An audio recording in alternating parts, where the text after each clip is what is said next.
আসসালামু আলাইকুম রহমতুল্লাহ বরকাতহু। তে বন্ধুগণ, আশা করি আল্লাহ পাকের রসিম রহমতে সকলেই সহি সালামত আছেন। তে কবি গাজী আক্কাস আলী ইউটিউব চ্যানেল 0171408850 এর পক্ষ থেকে আপনাদের সকলের প্রতি রইল একান্ত আন্তরিক শুভেচ্ছা ও ভালোবাসা। তে বন্ধুগণ, এখন আপনাদের সামনে যে বয়ানটা রাখবার চেষ্টা করব, সেই বয়ানটার নাম হলো রোজা রেখে ঔষধ সেবন পদ্ধতি। কি? রোজা রেখে ঔষধ সেবন পদ্ধতি। আর দুই একদিন বাদে পবিত্র মাহে রমজানের রোজা আসতেছে। কাজে আমার অনেক রোগীরাই বলতেছেন, বা অনেক রোগীরা এমনি এই একটা দ্বিধাদ্বন্দ্বে আছেন যে রোজার মাসে ঔষধ কীভাবে খাবো রোজা রেখে। কোনো চিন্তা নেই, এটা সাধারণ একটা ব্যাপার। অর্থাৎ দিনে যে ওষুধের সেটটা খাইতেন সেটা দিনে না খেয়ে রাতে খান। রাতে খান কীভাবে? সকালে খালি পেটে যে ওষুধটা খাওয়ার নিয়ম, খালি পেটে বা সকাল আহারের পরে যে ওষুধটা খাওয়ার নিয়ম, বেশ, যেটা সকালে খালি পেটে খাওয়ার নিয়ম সেটা খাবেন হইলো ওই মাগরিবের নামাজের পরে খাইবেন। আর যেটা সকাল আহারের পরে খাওয়ার নিয়ম সেটা খাইবেন ইফতারের পরে, হয়ে গেল। আবার বেলা দুপুরে যেটা খান ওই সেটা খাবেন রাতে ওই তারাবির নামাজ পড়ার পরে শোয়ার আগে আর কি। বেলা দুপুরে যেটা খান সেটা শোয়ার আগে খাইবেন রাতে, হয়ে গেল। আর যেটা রাতের বেলা খাইতেন অন্য দিন, রাতের বেলাতে তো সেটা তো ওই যে বা বিকালে বিকালে বা রাতের বেলা যেটা খাইতেন সেটা সেহরের আগে খাইয়ে নেবেন, তাই তো হয়ে গেল। এগুলা নিয়ে আর একটা দ্বিধাদ্বন্দ্ব, সাধারণ একটা ব্যাপার এই। আর যাদের 2 টাইম ওষুধ খাওয়ার বিধান, তারা রমজান মাসে রোজা রেখে কিভাবে খাইবেন? হয়তো মাগরিবের নামাজের পরে একবার খাইবেন আর সেহরের আগে একবার খাইবেন, হয়ে গেল। আবার অনেকেই বলেন যে ইনজেকশন, টিকা, তারপরে রক্ত দেওয়া, রক্ত নেওয়া, এই সমস্ত কি কি এগুলা কি নেওয়া যাবে? যাবে, এগুলো যাবে। একটা কথা মনে রাখতে হবে যে রোজাটা হইল মুখে পাকস্থলীর সাথে সম্পর্কিত। অর্থাৎ কোনো জিনিস সরাসরি পাকস্থলীর পথে গেল কিনা। অর্থাৎ আমাদের যে মুখটা যে খাওয়া দাওয়া করি, চাবাই টাবাই, এর নিচের থেকেই পাকস্থলীর অংশ শুরু হয়ে গেল। অর্থাৎ পাকস্থলীর পাইপ নল। ওই কাজে যে কয় না যে যদি ভিতরে মুখের মধ্যে থাকে তাহলে রোজা যায় না, মুখের ভিতরে যদি একটু ঢুকে যায় গলার মধ্যে গেল রোজাটা ভেঙে। কথাটা ঠিক আছে। কাজেই মুখ দিয়ে কিছু খাওয়া যাবে না, তবে প্রয়োজনে রক্ত দেওয়া যাবে শরীরে। রক্ত আবার রোগীর থেকে নেওয়াও যাবে। যেমন ডায়াবেটিস পরীক্ষা করব, ওই আঙ্গুলের মাথায় একটু ছিদ্র করে ওষুধ নিল আর ওই রক্ত নিল, কোনো সমস্যা নাই।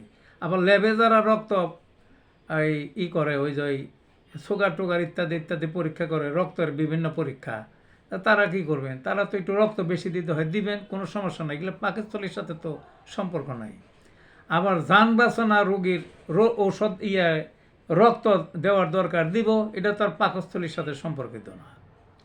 আবার বিশেষ ক্ষেত্রে স্যালাইন যদি দেয়, দিতে পারে, এটা পাকস্থলীর সাথে সম্পর্কিত। তবে স্যালাইনে একটা কথা আছে, কেউ যদি মনে করেন স্যালাইন দিলে সমস্যা নাই, তাইলে রোজা রাখলাম, খুব কাহিল হয়ে গেলাম, কি দরকারটা আছে, স্যালাইন লইলাম, নো, ওই নিয়তে কাম হবে না।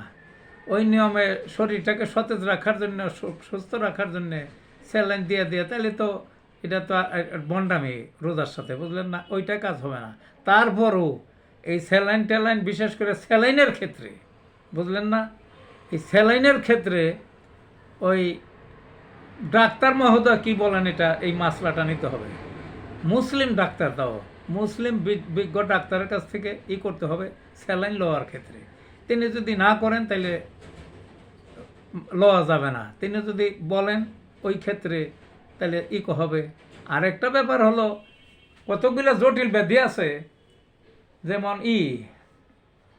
ওই যে সেই ক্ষেত্রে রোজা রাখলে সমস্যা যদি ডাক্তাররা মনে করে, ওষুধ খাওয়া বা অন্যান্য ব্যবস্থা দিয়ে আছে, স্যালাইন আছে, বা রক্ত প্রয়োগ শরীরের ভিতরে বেশি বেশি, বা অন্যান্য আরও আছে, বা ওই এই সময় সময় সময় সময় ওষুধ খাইতেই হবে, এইরকম যদি করেন, মানে মুমূর্ষু রোগী, তাহলে তো ডাক্তারে যেটা বলেন ওইটাই প্রযোজ্য। রোজা তাইলে ভঙ্গ করতে হবে, ভঙ্গ করলে পরে আবার একটা ওইটার পরিবর্তে রমজানের পরে বা মানে সুস্থ যখন হয়ে যাবে রাখলেই চলবে, বুঝলেন না? আরেকটা ব্যাপার দেখা যায়, রেটিনার যাদের সমস্যা, চোখের রেটিনার, তাদের কিন্তু চোখে ইঞ্জেকশন দেয়, চোখে ইঞ্জেকশন দেয়। এটা পাকস্থলীর সাথে কোনো সম্পর্কিত না, এটা দেওয়া চলবে। তারপরেও কোনো কোনো ক্ষেত্রে আপনারা বিজ্ঞ মুসলিম ডাক্তারের সাথে আলাপ করবেন, তিনি যা পরামর্শ দেন সেই অনুযায়ী চলবেন। তিনি যদি ভাঙতে বলেন, রোজা রাখার নিষেধ করেন, রাখবেন না, সুস্থ হয়ে গেলে রমজানের পরে রাখবেন। আর যদি তিনি বলেন যে না, রোজা রেখে ওইটা চলবে, হবে ওই তখন ওই রোজা রেখেই ওই সমস্ত ব্যবস্থা চলবে। তবে পাকস্থলী মেইন কথা, এটা মনে রাখবেন।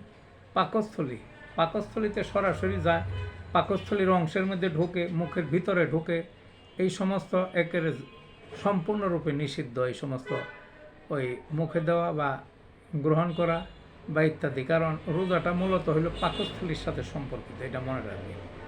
আর শরীরকে জিয়ে রাখার জন্য, বাঁচিয়ে রাখার জন্য বা সুস্থ রাখার জন্য যদি কোনো কুমতলব করে স্যালাইন লন, তাইলে যে ওটা তো পাকস্থলীতে গেল না, তাইলে ওটা ভণ্ডামি করা, বুঝলেন না?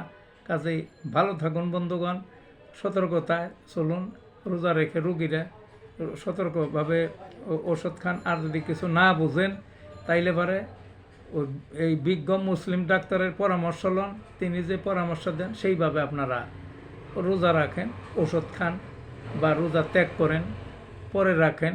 বিজ্ঞ ডাক্তারের মতামতই এখানে প্রাধান্য। তো ভালো থাকুন বন্ধুগণ।